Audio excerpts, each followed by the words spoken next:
تو عہدہ جڑا طلب کرنا ہے، پہلی بات ہے کہ عہدہ طلب کرن تو منع کیتا گیا ہے۔ تو عہدہ طلب کرن دی جڑی جائز صورت ہے وہ بھی موجود ہے، اور عہدہ طلب کرن دی اجازت بھی موجود ہے، لیکن عہدہ طلب ادو کرنا ہے اور اس نو کرنا چاہیے جڑا اس عہدے دے اہل ہوئے۔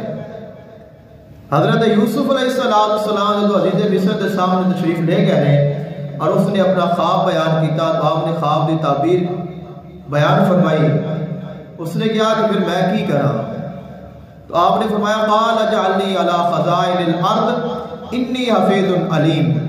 فرمایا کہ میں نے زمینی خزانہ سارے کی ذمہ داری دے دے،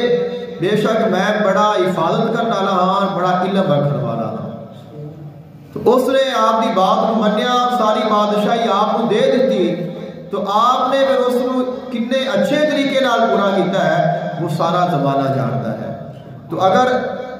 عہدے دی اہلیت ہے، قابلیت ہے، اور پھر عہدہ لین کا مقصد حکومت کرنا نہیں، خدمت کرنا ہے، عوام تے ظلم کرنا نہیں، عوام دی بھلائی کرنا ہے، اور انہاں دے بارے اچھا سوچنا ہے، اور عہدہ لین کا مقصد اللہ اور اس دے رسول دی فرما برداری کرنا، اللہ اور اس دے رسول دے احکامات کا نافذ کرنا ہے، پھر اس حالت میں عہدہ منگنا بھی،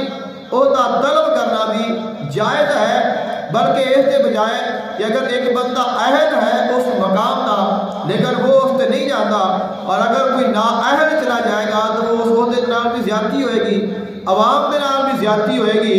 اور ایسے لوگوں کو پھر چاہیے ہے کہ وہ آگے جا کے اپنی قابلیت کا اظہار کرن تاکہ انہاں دی وجہ دے نال اللہ دی مخلوق دا بھلا ہو جائے۔ تو اگر ایسا مقصد ہوئے پھر اس دے واسطے جڑا عہدہ ہے وہ طلب کرنا اور اس سے کم کرنا